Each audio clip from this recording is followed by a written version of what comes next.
Hey everyone, welcome back to Living Sustainably. I'm Lila and I'm thrilled to dive into today's episode with you all. We have a special guest with us, Liz Kirkwood, the executive director of the nonprofit organization For the Love of Water, also known as FLOW. Liz is an environmental lawyer and advocate with nearly 25 years of experience working on water, sanitation, energy, and environmental governance both nationally and internationally. Her leadership as executive director of the nonprofit For the Love of Water since 2012 has provided a deep foundation and understanding of key Great Lakes environmental policies designed to promote healthy ecosystems, thriving communities, and access to safe, clean, and affordable water for all. Liz also served as a member of the International Joint Commission's Water Quality Board and is a trustee of the Americana Foundation. Her unwavering commitment to building strong and healthy communities is central to all of her work. Liz graduated from Williams College with a degree in environmental studies and history and received her JD and environmental certificate from Lewis and Clark Law School. Liz loves spending time with her family outside, hiking, biking, running, traveling, cooking, practicing yoga, and being in, on, or near the water. Liz, thank you so much for being here. Could you share your journey and the experiences with us and really what fueled your passion for the environment? Thank you for the invitation. It's a real honor to be here. Always big questions. You go right to the heart of the matter, and it is about a journey. My journey with water, with really dedicating my life to conservation and protecting the environment, I started as a child. So I think there are lots of similarities in these shared stories and connections we have with nature. And I had a mother who, was a birder and gardener, and I grew up in New York City, but every weekend we would go to the Eastern Shore of Maryland and the Chesapeake Bay, and having this kind of duality of urban but very water-centric, focused nature place really kind of just, that shaped my childhood and perspective of the world. And, when I think about those moments of transformation early on as a teenager, it all happened out west, spending a lot of time in the big sky country of Montana and the wilds of Wyoming. And those were those life-changing moments where I said, this is what I want to do. This is what matters to me. And, I wasn't sure, would I be a forester? I had no idea. Would I work on a cattle ranch? I didn't know. But what I, learned about myself is that I loved to think about complex problems. I, am very much a people person, connector, and builder. And I love to write and think, and with those analytic skills, I first, out of college, went out west to a community-based conservation group called the Sonoran Institute in Tucson, Arizona, and worked with growing communities facing rapid, typically adjacent to large public lands, either Park Service or BLM land, forest, whatever it might be. And, in those years, just seeing the lack of water really brought that clarity for me about the importance of water. And when I went to law school in Oregon, I really started specializing in water law. It was my favorite class. I worked at the Attorney General's office for the state of Washington, and I helped put together a water law treatise. And eventually, as I started my journey as a lawyer 25 years ago, which is hard to believe, I continued to do that water work at a private law firm in San Francisco, and then did international development work for USAID in Southeast Asia, focusing on water and sanitation and environmental governance. And during all that time out west, my boyfriend, now husband, we kept on coming back to Michigan. And it just seems like the natural connection. And when I met Jim Olson, who started Flow for Love of Water, told me about the public trust doctrine and how there were legal instruments and legal strategy to basically transcend a lot of the boundaries that separate our watersheds and to hold our governments accountable to protect the waters in perpetuity for all of us. And that concept is just so powerful when you think of relationships and how we can really be good stewards to our water, to our land. And So that's, I guess, part of the story. Yeah, that's so awesome. I know. I think our stories are pretty similar. And I did a year abroad. I lived in Colorado. I was in Arizona. And it was when I came to Traverse City that I was like, wow, the water is just so beautiful. I have a big draw to it. Now, being Line 5 organizer, all I think about is how we can protect our water. And whenever I'm driving on the bay in downtown Traverse City, it's just a surreal thing where the water is right there. Like in Colorado, you just don't really get that. You have the mountains, but it's a little different. So, It is. It is. yeah, thank Yeah. you for walking us through your journey. I love hearing it. Yeah. Well, thanks for sharing yours. And just thinking, living here out on the big lake in Traverse City, every morning I see the lake, I thank her and Well, just appreciating, and to see how windy it was yesterday with a white cap, and then how calm it can be, on the next day. It's just, temperamental and powerful and ever giving, life changing. for sure. And being an environmental lawyer and just environmental steward, what role do our everyday consumer choices play in protecting the Great Lakes or other water resources? Are there any particular products or habits that we should be mindful of to reduce the impact on water ecosystems?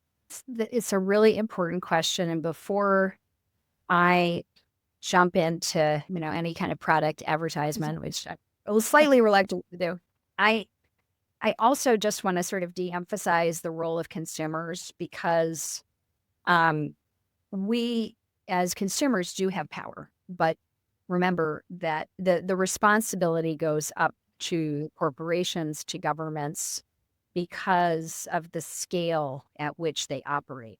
So, for example, the ability of a corporation to really transform the life cycle of a product in the marketplace is extremely profound, and we need both.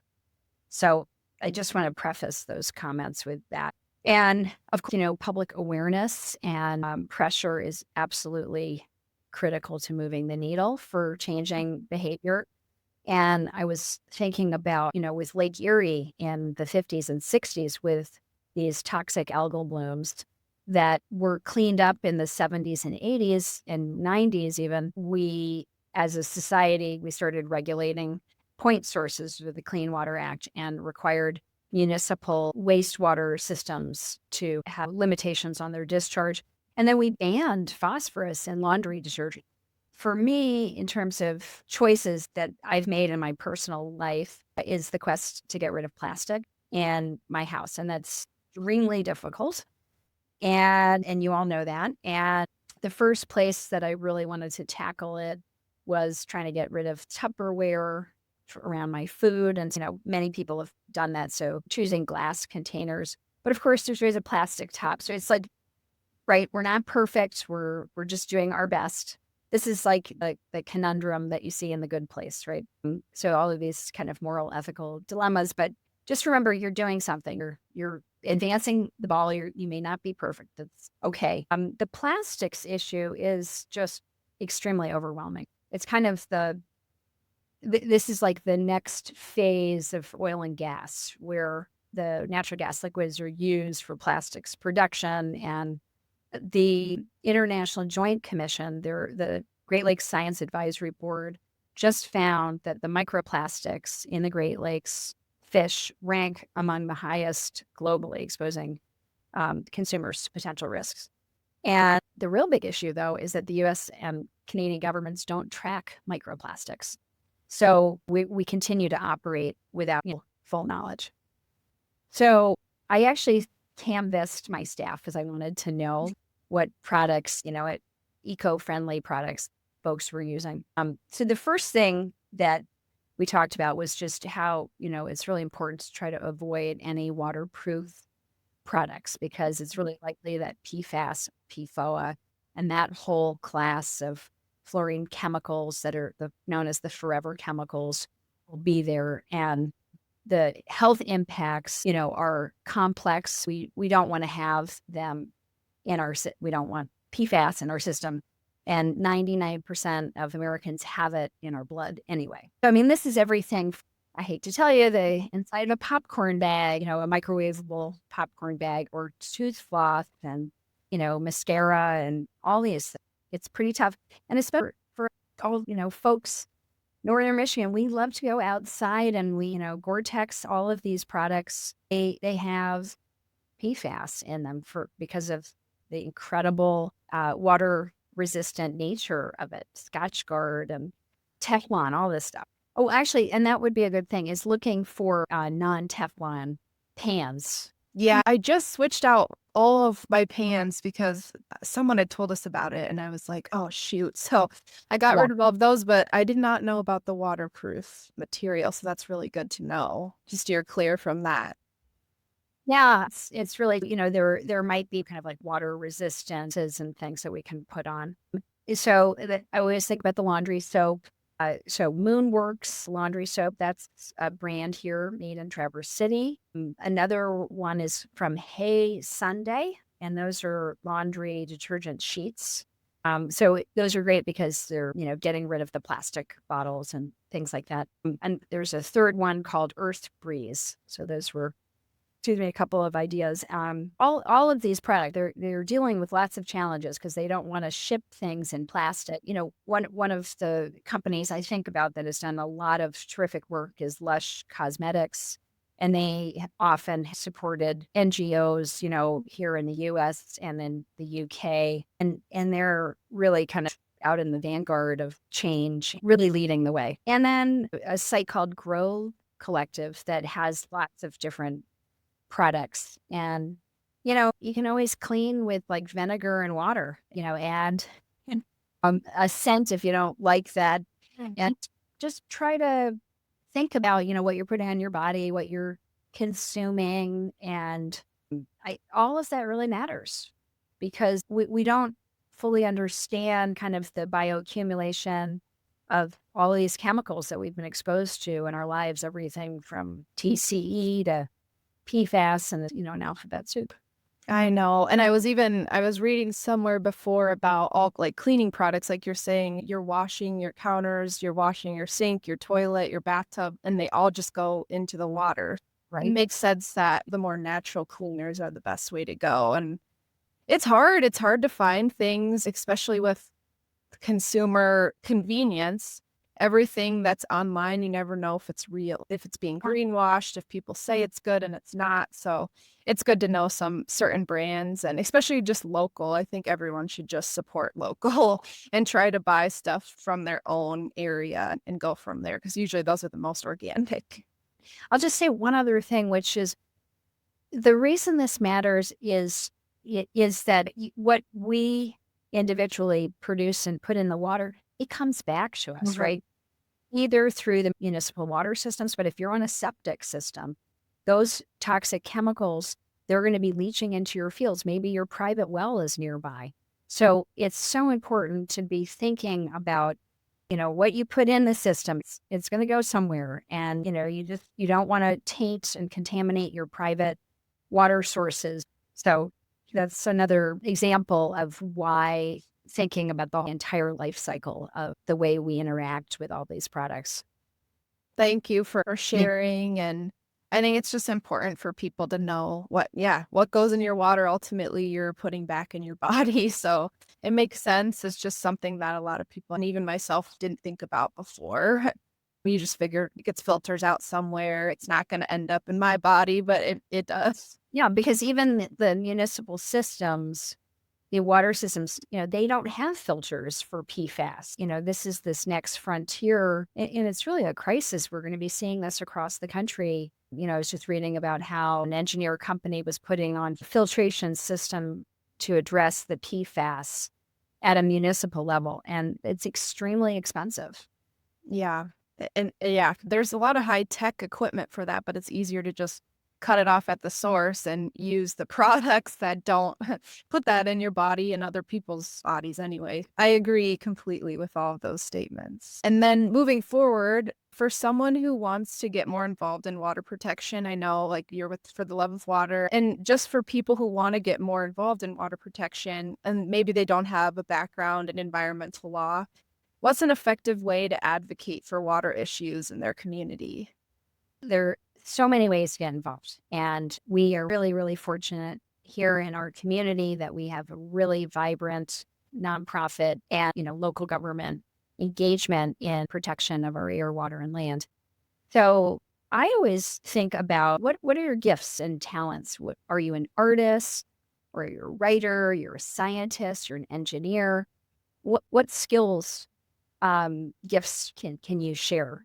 And think about what excites you, because we have some wonderful organizations up here, these conservation groups who, if you want to work on trail maintenance, or if want to do water quality monitoring.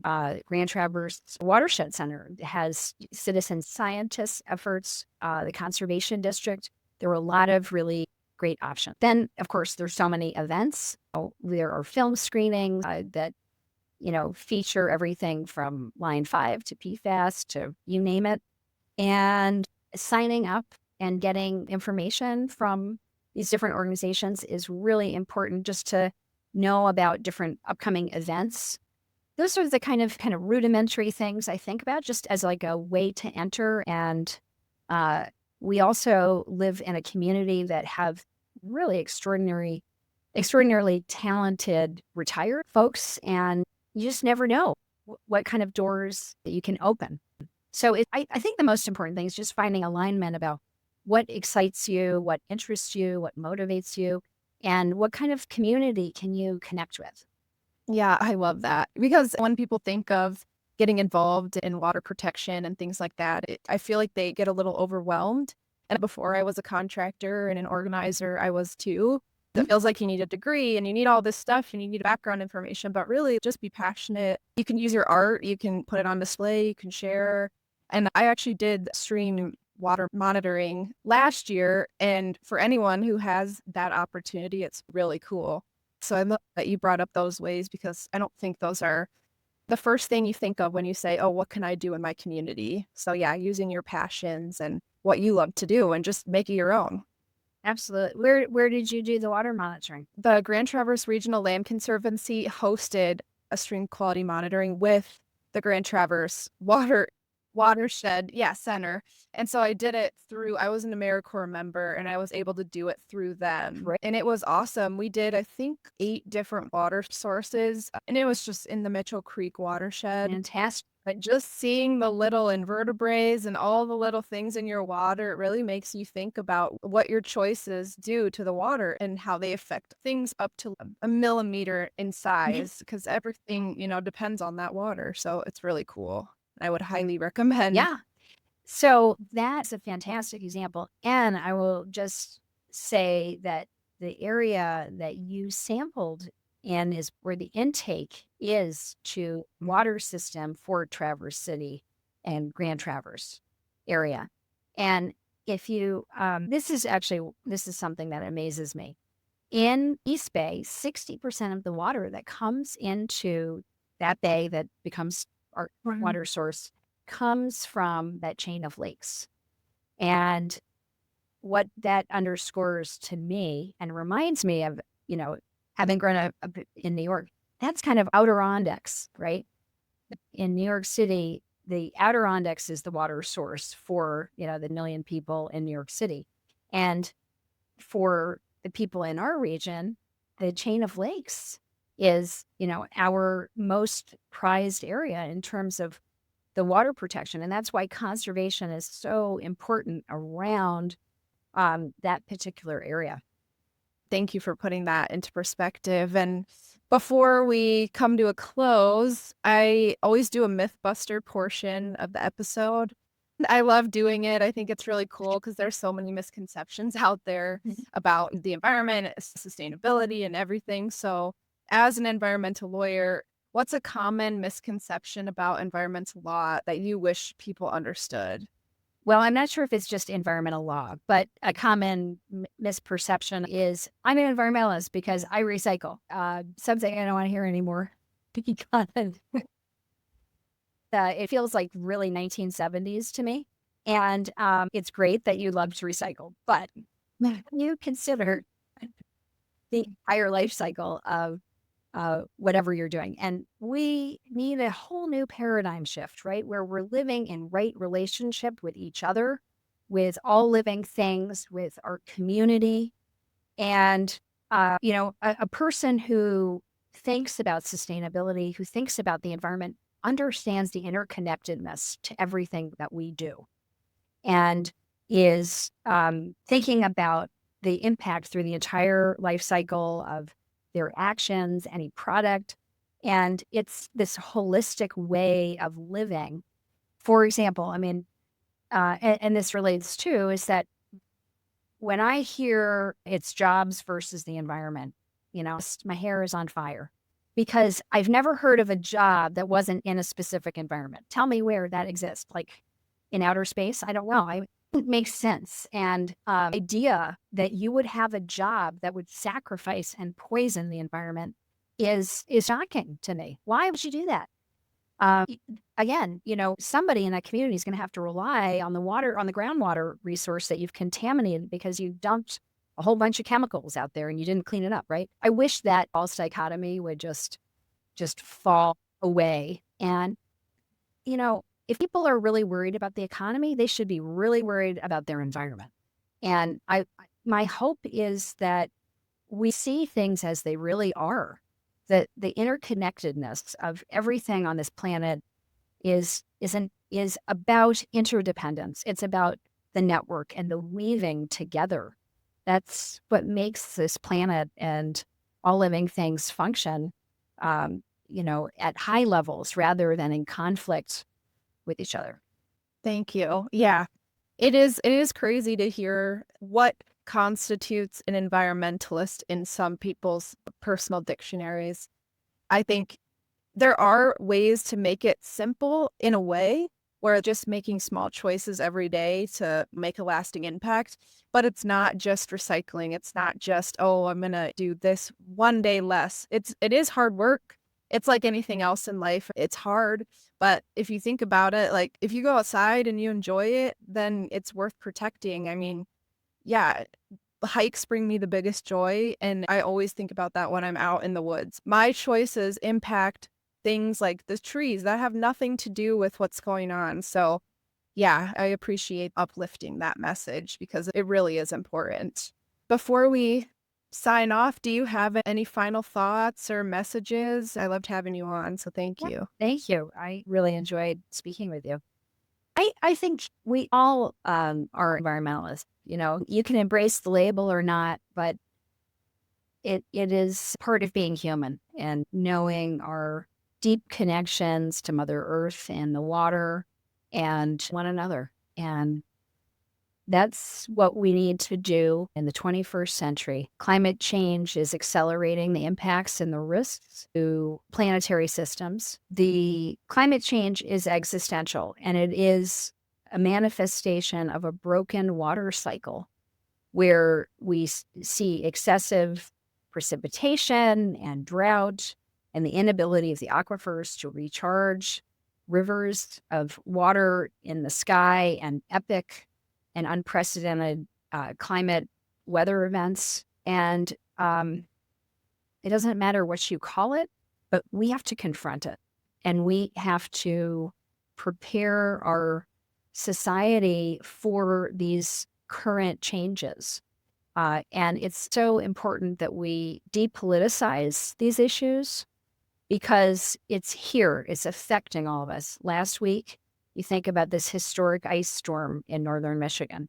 That's just the latest story. And there will be many more stories that we experience. And I really look forward to continuing to do this work with really dedicated and informed people who understand the deep connections we have with each other. Because when we lift up anybody, we are all lifting up everyone.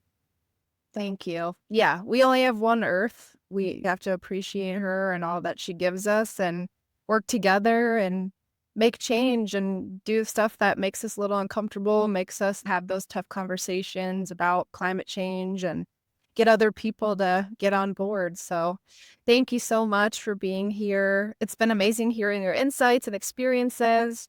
And to our listeners, if you enjoyed this episode, be sure to subscribe, leave a review, and share it with a friend. Let's keep the sustainability conversation going. Until next time, keep living sustainably, whether that's one step at a time or a big leap towards change. See you soon.